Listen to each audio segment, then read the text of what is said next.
혹시 밤에 누워 있을 때 허리가 쑤시거나 계단을 오를 때 무릎이 시큰거려 본 적 있으신가요? 예전에는 하루 종일 걸어도 끄떡없었는데 요즘은 조금만 걸어도 다리가 무겁고 쉽게 지치신다면 단순한 노화가 아닐 수 있습니다. 바로 골다공증과 칼슘 부족이 가장 큰 원인일 가능성이 큽니다. 많은 분들이 우유만 마시면 칼슘 걱정은 끝이라고 생각하시지만 사실은 그렇지 않습니다. 우유 속 칼슘 흡수율은 30% 남짓에 불과합니다. 다시 말해, 우유 한 컵에 들어있는 칼슘 중 절반 이상은 몸 밖으로 그냥 빠져나가 버린다는 거죠. 그래서 오늘 이 영상을 끝까지 보신다면 왜 지금까지 뼈가 계속 약해졌는지, 그리고 어떻게 하면 우유보다 10배나 효과적인 음식으로 튼튼한 뼈를 지킬 수 있는지 알게 되실 겁니다. 단순히 음식을 소개하는 게 아니라 칼슘을 뼈까지 제대로 보내는 생활 습관까지 함께 알려드리겠습니다. 영상 마지막에는 희망적인 메시지와 함께 여러분이 당장 오늘 저녁 밥상에 올릴 수 있는 구체적인 실천법도 준비했으니 절대 놓치지 마시고 끝까지 들어주세요. 우리나라 성인의 하루 칼슘 권장량은 약 800에서 1000mg입니다. 하지만 실제 조사에 따르면 평균 섭취량은 절반에도 미치지 못합니다. 특히 60세 이상 여성은 하루에 겨우 350mg 정도밖에 먹지 못한다고 합니다. 이는 권장량의 3분의 1 수준에 불과합니다. 칼슘이 부족하면 뼈가 단단함을 잃고 작은 충격에도 쉽게 부러질 수 있습니다. 단순히 골다공증만의 문제가 아니라 척추 압박 골절, 고관절 골절 같은 큰 문제로 이어질 수 있죠. 실제로 70세 이상 어르신이 넘어져서 고관절이 부러지면 1년 내 사망률이 20%에 달한다는 연구도 있습니다. 더 무서운 건 골다공증은 초기에는 별다른 증상이 없다는 겁니다. 키가 조금 줄었다거나 등이 살짝 굽는 정도로만 나타나기 때문에 그냥 노화로 치부하기 쉽습니다. 하지만 그 순간 이미 뼈 속은 텅 비어가고 있을 수 있습니다. 그래서 미리미리 음식으로 칼슘을 챙기고 흡수율을 높여주는 생활 습관을 함께 관리하는 게 중요합니다. 많은 분들이 칼슘은 무조건 우유나 멸치에서만 얻을 수 있다고 생각합니다. 하지만 놀랍게도 브로콜리와 양배추 같은 채소는 우유보다 흡수율이 훨씬 높습니다. 우유의 흡수율이 30%라면 브로콜리와 양배추는 무려 60%를 넘습니다. 즉, 같은 양의 칼슘을 먹어도 2배 이상 효과적으로 몸에 흡수된다는 뜻입니다. 게다가 이 채소들은 소화도 잘 되고 위장에 부담이 적습니다. 실천 방법은 간단합니다. 브로콜리는 데쳐서 올리브 오일과 마늘에 살짝 볶아 반찬으로 드시거나 양배추는 쌈으로 드시면 됩니다. 하루에 브로콜리 4송이에서 5송이, 양배추 몇 장만 드셔도 충분히 칼슘을 보충할 수 있습니다. 실제 임상에서도 브로콜리를 꾸준히 드신 분들의 뼈밀도가 1년 만에 10% 가까이 개선된 사례가 있습니다. 다만 갑상선 질환이 있으신 분은 너무 많이 드시지 않고 적당량만 드시는 게 좋습니다. 우리 식탁에서 가장 쉽게 접할 수 있는 칼슘 폭탄은 바로 멸치와 뱅어포입니다. 멸치는 100g에 무려 900mg이 넘는 칼슘이 들어 있습니다. 우유 4컵을 마시는 것보다 훨씬 많은 양이죠. 특히 뱅어포는 한 장만 먹어도 우유 한 컵보다 칼슘을 많이 섭취할 수 있습니다. 또 중요한 점은 멸치와 뱅어포에는 칼슘뿐만 아니라 타우린과 오메가3, 지방산이 풍부해 뼈를 지탱하는 근육과 관절 건강까지 지켜준다는 겁니다.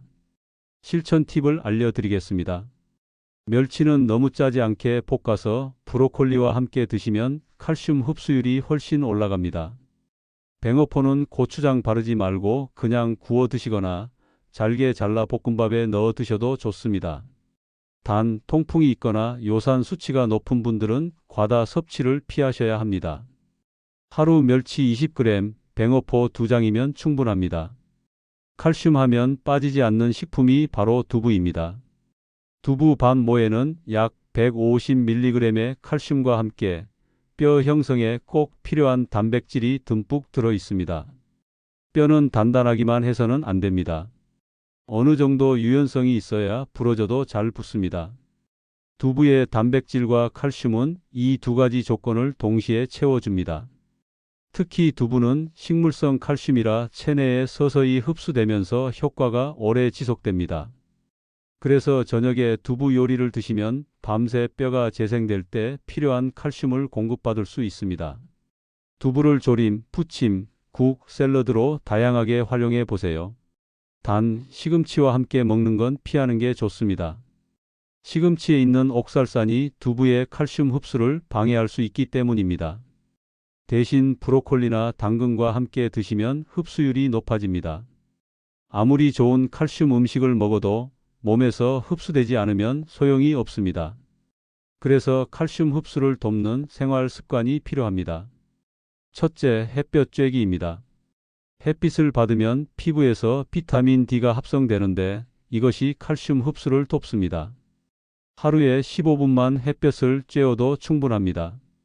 둘째, 마그네슘 섭취입니다. 마그네슘은 칼슘을 뼈로 운반하는 역할을 합니다. 다시마, 미역, 아몬드, 호두 같은 음식에 많습니다.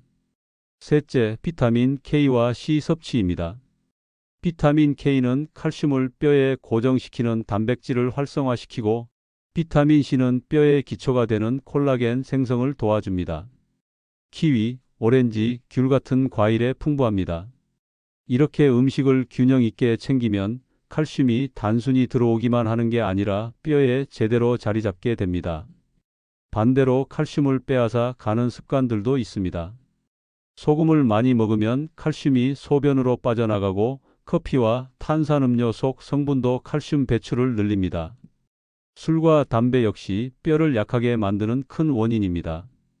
따라서 식단 관리와 함께 생활 습관을 조정하는 것이 필요합니다. 또 중요한 건 운동입니다. 뼈는 자극을 받아야 튼튼해집니다. 그래서 걷기, 계단 오르기, 가벼운 아령 들기 같은 체중 부하 운동이 좋습니다. 수영은 심폐 건강에는 좋지만 뼈에는 큰 자극이 가지 않기 때문에 보조 운동으로 생각하시면 됩니다. 매일 30분 정도 걷고 일주일에 2회에서 3회 가벼운 근력 운동을 더하면 뼈 밀도가 점차 개선됩니다. 골다공증은 조용히 다가오지만 미리 관리하면 충분히 예방할 수 있습니다. 오늘 말씀드린 브로콜리, 멸치 뱅어포, 두부만 꾸준히 챙겨 드셔도 큰 도움이 됩니다. 여기에 햇볕 쬐기, 가벼운 운동, 짠 음식 줄이기 같은 작은 습관들을 더하면 뼈 건강은 분명히 달라집니다. 중요한 건 하루 이틀이 아니라 꾸준함입니다. 내일 아침 밥상에 브로콜리나 두부 반찬 하나만 올려보세요. 그 작은 변화가 1년 뒤, 10년 뒤 여러분의 건강한 노후를 지켜줄 수 있습니다. 혹시 주변에 뼈 건강 때문에 걱정하는 분이 계시다면 이 영상을 꼭 공유해 주세요. 함께 건강해질 수 있습니다. 이 영상이 도움이 되셨다면 구독과 좋아요 눌러주시고 앞으로도 제가 직접 검증한 건강 비밀들을 받아보시길 바랍니다. 여러분의 건강한 노후 제가 끝까지 응원하겠습니다. 감사합니다.